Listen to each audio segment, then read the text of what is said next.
Hello everybody and welcome to Storm Reads, and today I am here to do another recent reads. I do have 8 books to talk about, so that seems like a lot, but 4 of those are actually books that were kind of on my radar. The other 4 are just some like picture books that I tried to kind of dip my toes into some not so spooky books for recommendations for my Halloween, because I said that people could do little kids books if they wanted, because I know some want to read like a spooky kind of a Halloween themed book, but they don't want anything scary, and I was going to do a recommendation video for that, but I haven't really read a whole lot, so I just kind of dipped my toes in, and I finished all 4 of those books in like one a day, so I mean they're really short, but so they won't take very long to talk about. So the first book though I have is Game by Barry Liggett. It is the second book in the I Hunt Killer series, so it's one of my seconds in September that I wanted to get to, and I can't really say a whole lot about this one because it would spoil things for like the first book, and it's just got so much going on in it that I feel like almost anything that I say could be like spoiler. Just think of this as kind of, if you ever watched that show, The Following, that was on, I think, Fox, or I think it's on CW now. You can, like, watch the show over again, which reading these books have made me want to watch that show. But it's about Jazz, whose father was a serial killer, and his father taught him all the tricks of the trade when it come to being a serial killer and things. He lived that night and day living with his father. His father didn't hide it from him. It was like he was trying to make a protege. But Jazz is a teenager, and he has decided that, you know, he does not want to be like his father. He's trying to fight any kind of thoughts or anything like that he has to do with it. So much to the fact that, like, he will not go any farther with his girlfriend. He does not want to have sex with his girlfriend because he's afraid that that will be a trigger. And so he is trying to stay away from that. And I think his girlfriend has been very patient with him because she knows the reasons why. She knows the things around it and everything. He also has, you know, even who he picked as a girlfriend has all to do with trying not to be like his father. But because he knows so much about being a serial killer and things like that, he also can help hunt the serial killers, and that's what he did in the first book. And in the first book, you know, we find out all that about him and him trying to find this killer, and also we find out a lot about his father Billy and some of the things that his father was manipulating him into doing some things, so that at the very end of the book, the first book, you're like, oh my goodness. And that's where I was like, this sounds or feels to me kind of like The Following and everything, which is why I really like this book series. It's a trilogy, so I only have 1 more to go. A part of me wanted to just jump in because of the things that how this book ended. It was definitely cliffhanger-ish. You're just like, oh my goodness, what's going on? I need to know what's going to happen and everything. But I'm trying not to just jump into that because I had so many books on my Libby that's out for seconds in September that I need to get to, and I need to quit putting things on my Libby because, you know, it's a little out of control and everything, but that's okay. But I really liked it. I give it 4 stars. The next book I have is Miss Smith's Spy School for Girls. It's the last book that I'm going to read for Spy vs. Spy September. I wanted to try to get 1 more in before I tried to just concentrate on my seconds in September and then the print books that I'm trying to read, because I got like a lot of print books that I'm in the middle of and everything. But this one is by Beth McMullen. It is the first book in the Spy School for Girls series, and Mrs. Smith's Spy School for Girls series, and it's a 3-book series, so it's just a trilogy, so hopefully I can knock that one out in the future real quick.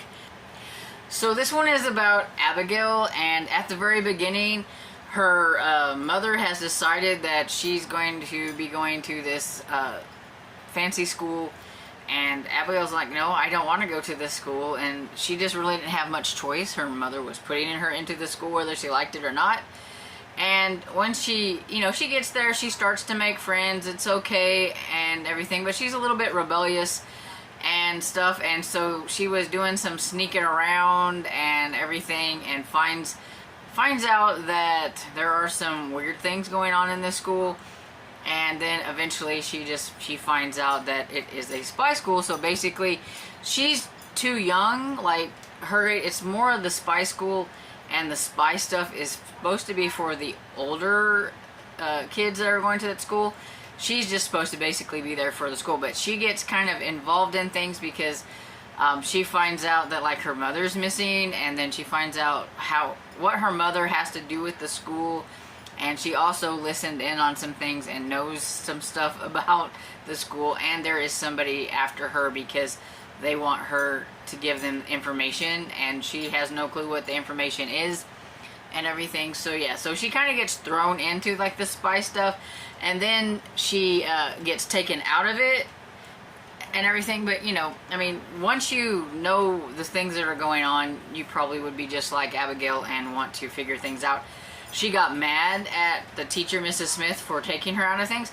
So she told her friends what was going on and everything. And so now her friends and her, they're all like trying to do things and everything.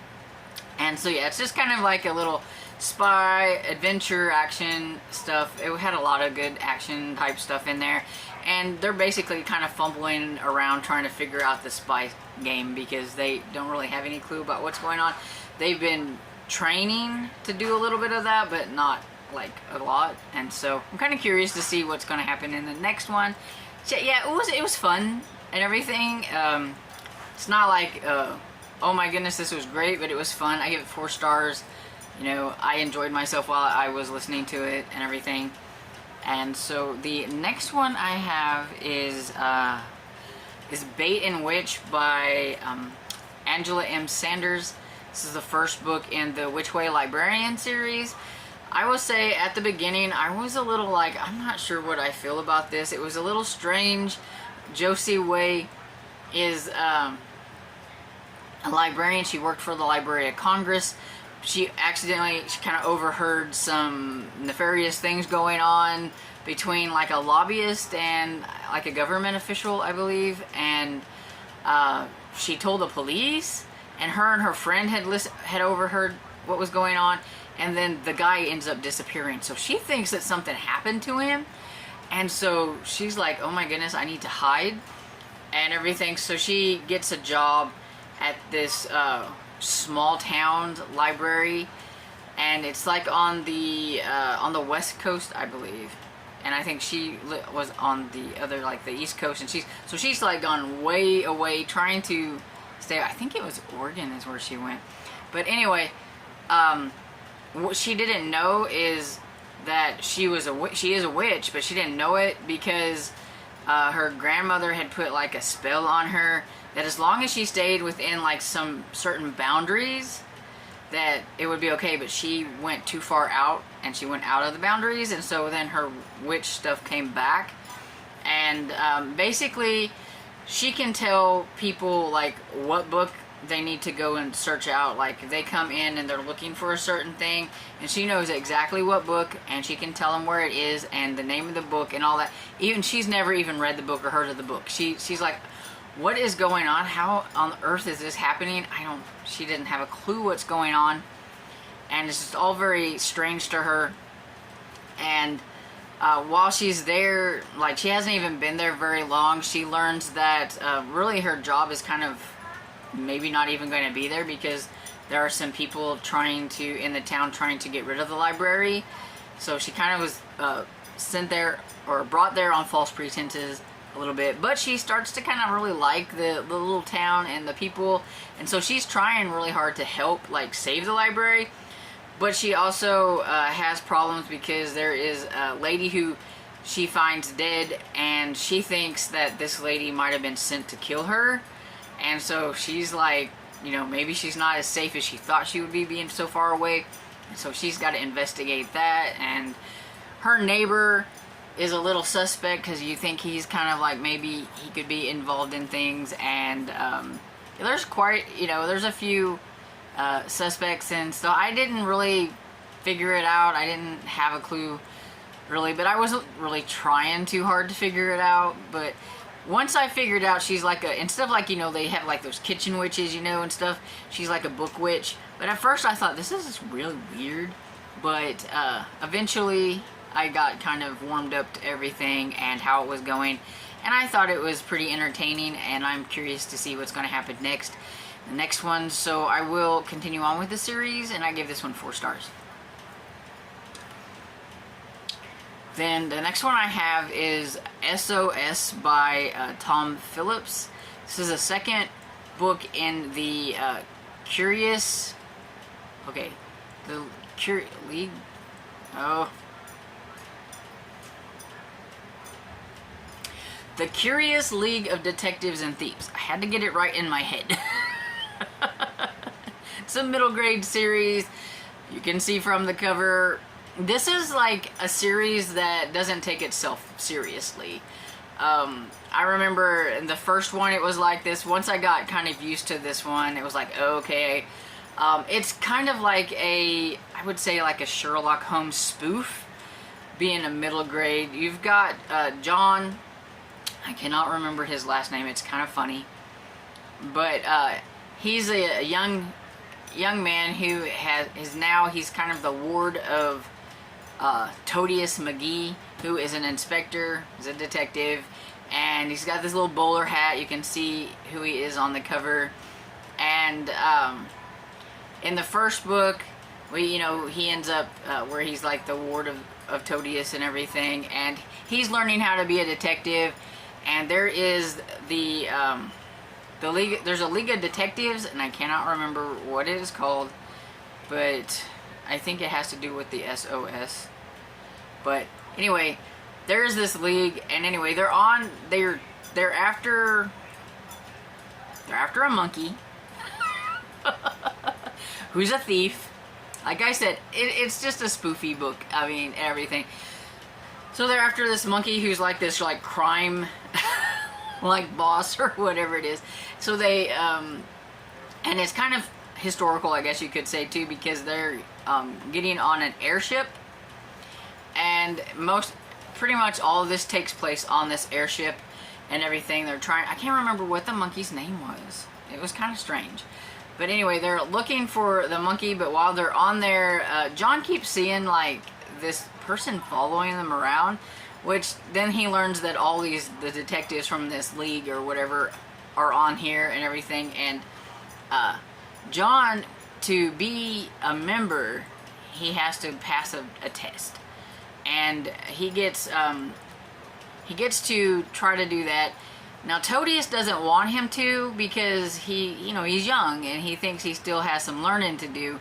But because John helped him solve the one in the first book, he thinks that he should be taken more serious as a detective, and doesn't quite understand, because he is a kid, that Todious is just wanting, him to learn a few more things first.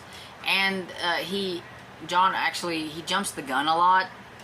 And if he would just do what Todious asked him to do and everything, he would not get himself into so much trouble.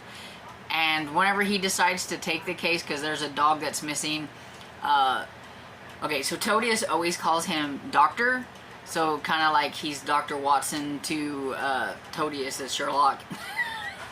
And everything. Well, that was the first day he called him John instead of Doctor, and so John knew that he might have messed up, and that he wasn't really appreciating the fact that he...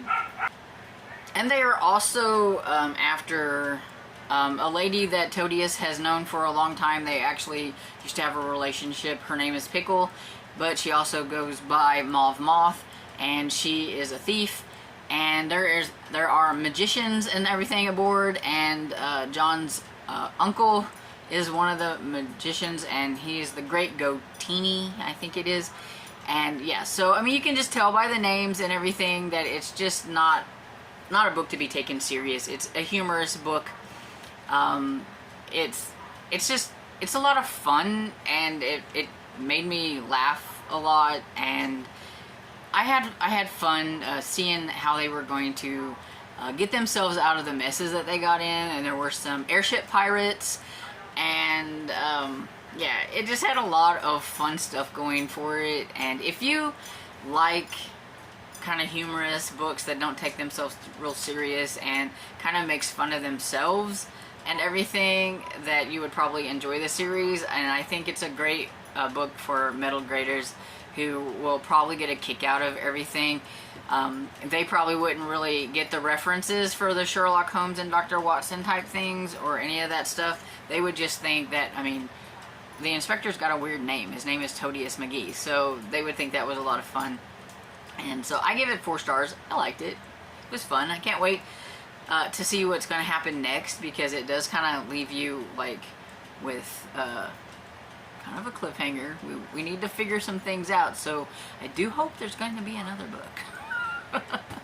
I always get worried nowadays when a book kind of leaves you hanging, because it seems like, you know, sometimes it's a little wishy-washy if another book gets published these days, and so I get a little worried.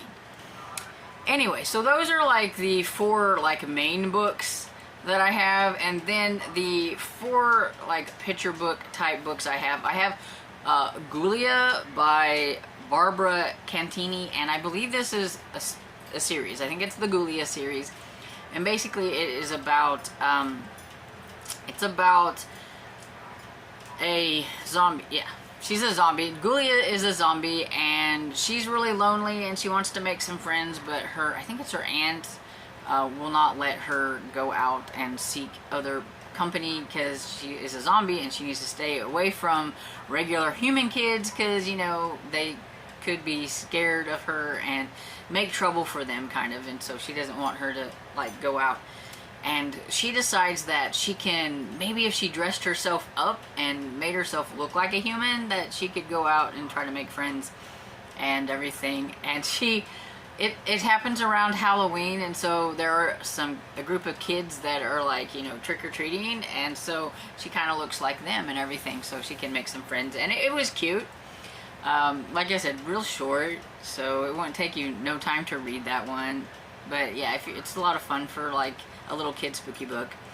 And then there was this one called I Went Trick-or-Treating by Paul Howard, and pretty much this was like a rhyming book, kind of, with just, you know, like they have these songs or whatever, how you would do it, like I went trick-or-treating and I scared a, and then you would name something, and then I went trick-or-treating and I scared a, and you named that thing, and then another one, like one of those memory games.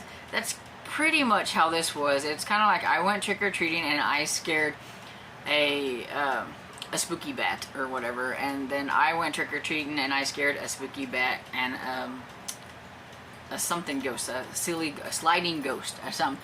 It had these different things. I can't remember exactly what they were, but, you know, that's how it went through the whole book, and you just built up more and more and more until you had to go through all of those, like a scaredy cat, a sliding ghost, a howling wolf, whatever, and it had the pictures and stuff to go with it, and, you know, it was fun. And then I have the First Day at Skeleton School by Sam Lloyd, and this one was cute too. I mean, I don't have a lot to say about these because they were just cute. And this one, it's got all the things that you might do going to skeleton school.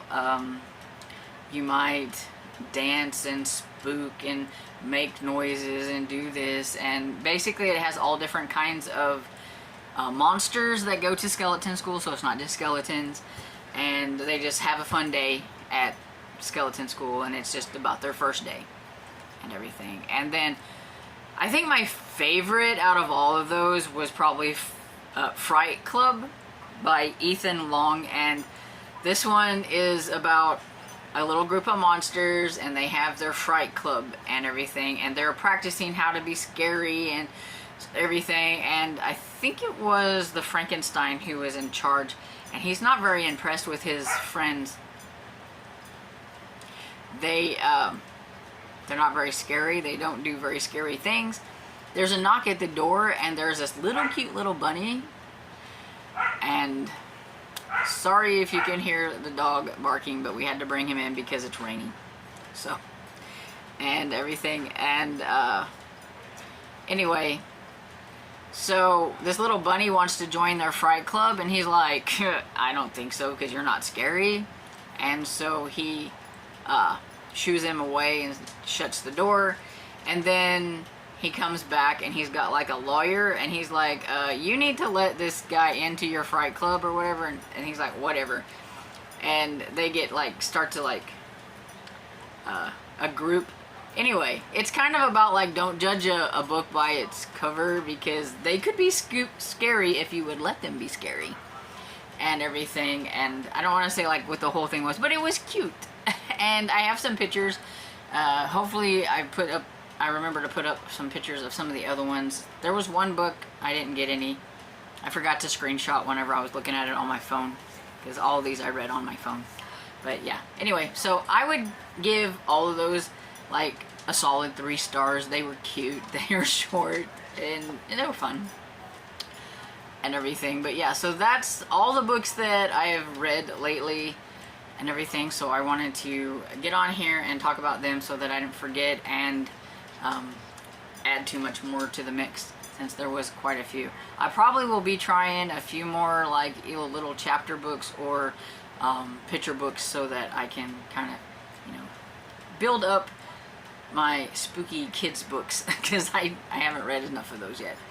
Everything. So let me know what you think about any of the books that I've talked about. If you have read any of those, let me know. If you have suggestions for like spooky kids books, whether picture books or chapter books, let me know down in the comments below.